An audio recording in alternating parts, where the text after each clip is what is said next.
Joseph Budna, once a fugitive on the run in Guatemala, is now back behind bars in that very country, this time to finish serving a 30-year sentence for kidnapping. He's 45 now, and his return marks the end of a 6-year stretch evading authorities after a daring escape. But how did Budna end up back across the border after all that time on the run? His story reads like a criminal thriller. Budna's troubles with the law go way back. In 2000, he was convicted in Belize for offenses involving a 14-year-old minor and sent to the Belize Central Prison. 6 years into his sentence, he tried to escape, scaling the prison fence in a bold attempt to break free. Fast forward to 2011, and Budna's name surfaced again, this time linked to a robbery in Belize City. Later that same year, he made headlines once more, accusing the police of illegally detaining him. After leaving the police station, I contacted my attorney, Mr. Errington, immediately and informed him about the detention, which I believe is illegal, and we're taking legal action upon this detention because it's not the first time the police had been harassing me. In 2012, Guatemalan investigators linked Joseph Budna to the kidnapping of 3 teens allegedly held in Honduras. He was also accused of trafficking weapons. A year later, he got 25 years behind bars, and in 2014, another 30-year sentence for kidnapping a man and demanding $1 million quetzal ransom. Budna didn't go quietly. He tried to escape from a hospital in 2014, but was caught 3 days later near the Honduran border.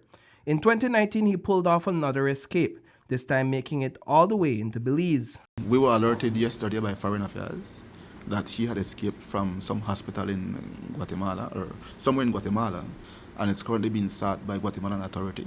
And so, yes, we have also put out an all-point bulletin here in Belize with a view to apprehend Joseph Budna. 2 months later, he was detained in Camalote village, but one major hurdle presented itself. We do not have an extradition treaty with Guatemala. And so, if it is that he is to be sent back to Guatemala to serve whatever prison sentence he was serving there, that is something that the Guatemalan government will have to work out through the diplomatic channels with the Ministry of Foreign Affairs in conjunction with the AG ministry. At the time, he was also wanted in Belize for a matter before the court.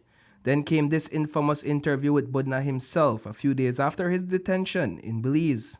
It feels good, to be home, a free man, land of the free. Belize is the land of the free, and thank God for that. I think God is the one that lead me to where I am today, because if it was not for him, I wouldn't have been where I am today. Joseph Budna is not a kidnapper. If I was a kidnapper, then how many Belizeans would have gone missing? The police would have already dealt with me. I don't commit crime in my country, And when I was in Guatemala, as a matter of fact, it was not a kidnapping ring, like was said by Guatemalan media, that I was a ringleader. It's just that they were using my vehicle, and I was with persons who were getting money from their parents, and they pretended to have been kidnapped, which they should have been charged and given the same sentence that I was given down. But they didn't, because they are Guatemalan and I'm a Belizean. But his run-ins with the law did not end there. In 2023, the unthinkable happened. He was inside a bedroom at a farm along Branchmouth Road when gunshots shattered the quiet.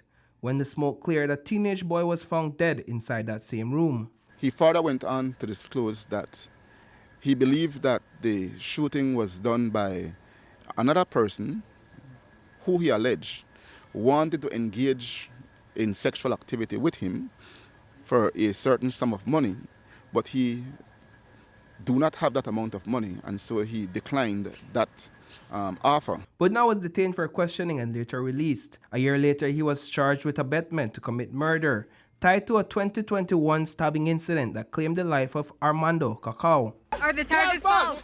That false. There's no evidence to the charges, right? There's no evidence. So if I am found dead in a cell block, it's the police.